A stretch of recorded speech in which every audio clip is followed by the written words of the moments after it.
আজকের এই ভিডিওতে আপনাদেরকে একটা প্রশ্ন করতে চাই। আচ্ছা, সব দোষ কি নারীদের? কথাটা শুনে অবাক হলেন? অবাক হওয়ার কিছুই নেই। আমরা এমন একটা সমাজে বসবাস করি যেখানে সব দোষ আসলে নারীদেরই হয়, তা নারী অপরাধী হোক কি না হোক। চলুন দুইটা ঘটনার মাধ্যমে সেই বিষয়টা বোঝার চেষ্টা করি। কয়েকদিন আগে সামাজিক যোগাযোগ মাধ্যমে বিউটি রানী দাস নামে একজন প্রধান শিক্ষক অনেক আলোচনার সম্মুখীন হয়েছিলেন, তাই না? উনি কি এমন অপরাধ করেছিলেন যার ফলে নেটিজেনদের কাছে উনি অত্যধিক জনপ্রিয় হয়ে গিয়েছিলেন? আসলে জনপ্রিয় হননি, উনি কুখ্যাত হয়ে গিয়েছিলেন এবং ওনাকে ডাকা হয়েছিল বেহায়া শিক্ষক। তো কেন বিউটি রানী দাস বেহায়া শিক্ষক হলেন? উনি একটি কালোজয়ী আধুনিক বাংলা গান শ্রাবণের মেঘগুলি জড়ো হলো আকাশের সাথে নিজের শাড়ি পরা একটি সাবলীল হাঁটার ভিডিও পোস্ট করেছিলেন। সেখান থেকে উনি হয়ে গেলেন পতিতা সদৃশ একজন নারী। এখন আপনি আমি স্বাভাবিকভাবে যখন এরকম একটা ভিডিও দেখব, আমরা অবশ্যই জিনিসটাকে উপভোগ করার চেষ্টা করব, তাই না?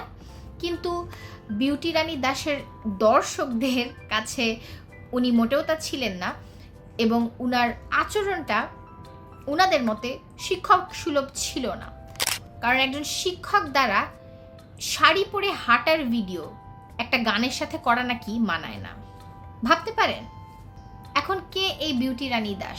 ঘাটতে গিয়ে আমরা সবাই জানতে পারলাম যে উনি একজন অত্যন্ত প্রতিভাবান শিক্ষক এবং উনি নিজের প্রাথমিক বিদ্যালয়ের চাকরিটাকে অত্যন্ত গুরুত্বের সাথে নেন।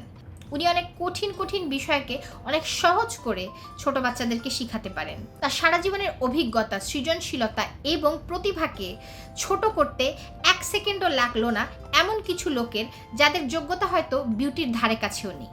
এখন অনেকেই বলছিলেন বিউটি এরকম ন্যাক্কারজনক কুৎসার ভুক্তভোগী হয়েছিলেন কারণ উনি একজন হিন্দু নারী ছিলেন। আবার অনেকেই বলছেন উনি হিন্দু না হলেও এই ধরনের কুৎসার সম্মুখীন হতেন কারণ উনি একজন নারী। এখন বিউটির ব্যক্তিগত সামাজিক যোগাযোগ মাধ্যমে পোস্ট করা একটি ভিডিওকে বাইরের মহলে ভাইরাল করলো কে? বিউটির ফ্রেন্ড লিস্টের একজন, যে তথ্যসূত্রে জানা যায় বিউটিকে প্রেমের প্রস্তাব দিয়েছিলেন কিন্তু বিউটি তা প্রত্যাখ্যান করেছিল। তো এরই প্রতিশোধ হিসেবে উনি এই ভিডিওটি এমন কিছু লোকের কাছে প্রচার করেছিলেন যারা কোনো কিছু বিবেচনা করার আগেই মেয়ে মানুষ দেখলেই দোষ খোঁজা শুরু করে।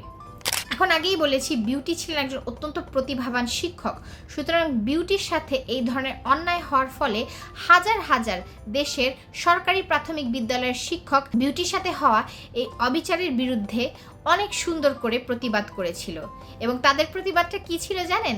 গান দিয়ে।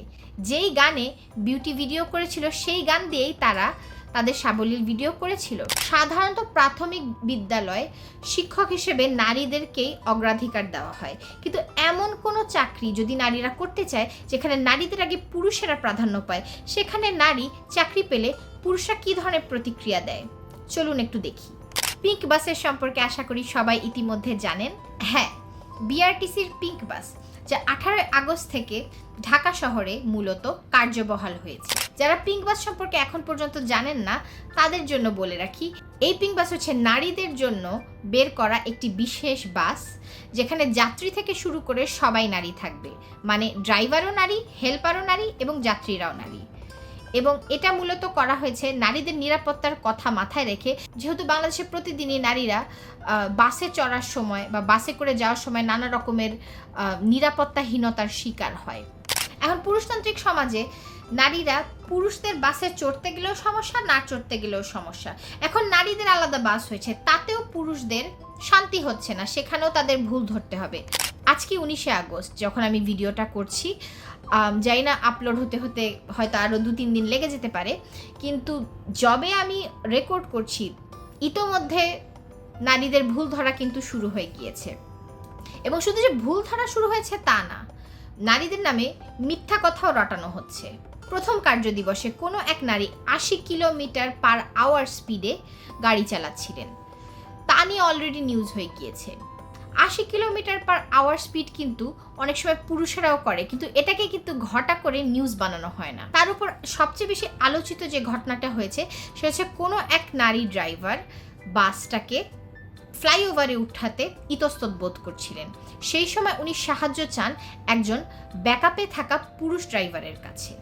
উনি খুব বুদ্ধিমত্তার পরিচয় দিয়ে সাবলীলতার সাথেই নিজের অপারগতাটাকে স্বীকার করে নিয়ে কিন্তু কাজটাকে ডেলিগেট করেছেন।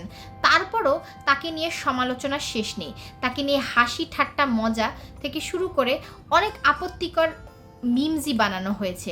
নারীকে কোনো রকমের ক্ষমতায়নে আসতে দেখলেই যেন তার ভুল ধরাটা জাতির এক মজ্জাগত বদভ্যাসে পরিণত হয়েছে।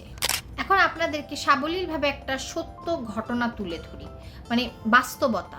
সেটা হচ্ছে, আজ যদি এই নারী ড্রাইভারের জায়গায় কোনো এক পুরুষ ড্রাইভার ফ্লাইওভারে উঠাতে ইতস্তত বোধ করতো, সে কি করতো? সে কি কারো কাছে কাজটা দিয়ে দিত? কখনোই না। সে ওই দক্ষতা যা ওই নারীর আছে তা নিয়েই সে ফ্লাইওভারটা পর্যন্ত পার হতো। এতে করে কি হতে পারতো? যাত্রীরা আহত হতে পারত, কিংবা গাড়িটা কোথাও না কোথাও আঘাতপ্রাপ্ত হয়ে ড্যামেজ হয়ে যেতে পারত। অথচ সেই নারী ড্রাইভারের এই তৎক্ষণাৎ চিন্তাকে কোনো রকমের বাহবা না দিয়ে তার ছোটোখাটো ভুল ধরার জন্য যেন সবাই এক পায়ে খাড়া। এখন আরেকটা বাস্তবসম্মত কথা বলি এই আলোচিত মিম নিয়েই। নারী বাস ড্রাইভাররা কিন্তু বাংলাদেশের সংখ্যালঘু। তার উপর নারী বাস ড্রাইভারের এই কনসেপ্টটাই বিশ্বে খুবই নতুন। কিন্তু এইটাকে নিয়ে সাধুবাদ জানানো তো দূরের কথা, কোনো গর্বের পর্যন্ত লেশমাত্র দেখা যায় না। কিন্তু যা দেখা যাচ্ছে তা হচ্ছে হিংসা, টিটকারি আর অযথা হেনস্থা। আবার আপনাদেরকে মনে করিয়ে দিই, আমি যখন ভিডিওটা রেকর্ড করছি সেই হিসাবে এই নারীরা কিন্তু কেবলমাত্র একদিন কার্যদিবসে ছিল। এই একদিনেই তাদেরকে কত রকমের সমালোচনার শিকার হতে হলো। কিন্তু কেন? কারণ তারা অদক্ষ? বাংলাদেশের মতো দেশে থেকে ড্রাইভারদের ভুল ধরাটার মতো ধৃষ্টতা বোধহয় কারো করা উচিত না। কারণ বাংলাদেশ এই বিশ্বের অন্যতম দুর্ঘটনা প্রবণ দেশগুলোর মধ্যে একটি। যেই দুর্ঘটনাগুলোকে আমরা বলে থাকি রোড ট্রাফিক অ্যাক্সিডেন্ট বা সড়ক দুর্ঘটনা, এবং যেই সড়ক দুর্ঘটনাগুলোর কথা আমরা বলছি তা কিন্তু কোনো নারী ড্রাইভার দিয়ে হয়নি। সবকটা ড্রাইভারই ছিল পুরুষ ড্রাইভার। কিন্তু তাও কেন নারীদের দোষ ধরা হয়? কারণ সব দোষ নারীদের। হয়তো সব দোষ নারীদের কথাটার কোনো যুক্তি নেই, কিন্তু যারা নারীদের দোষ পান থেকে চুন খসলেই ধরে তাদের কথারও কোনো যুক্তি নেই। সুতরাং চলুন, যারা কথায় কথায় নারীদের দোষ ধরে আমরাও তাদের দোষ ধরি, এবং তারা যে আসলে কোন জায়গা থেকে নারীদের দোষ ধরছে এবং কেন ধরছে তা ভালো করে বিচার বিশ্লেষণ করি। কারণ তখন দেখা যাবে যে হয়তো কোনো এক নারীর দোষ তারা ধরছে কারণ সেই নারী নিজেকে ভালোবেসেছিল।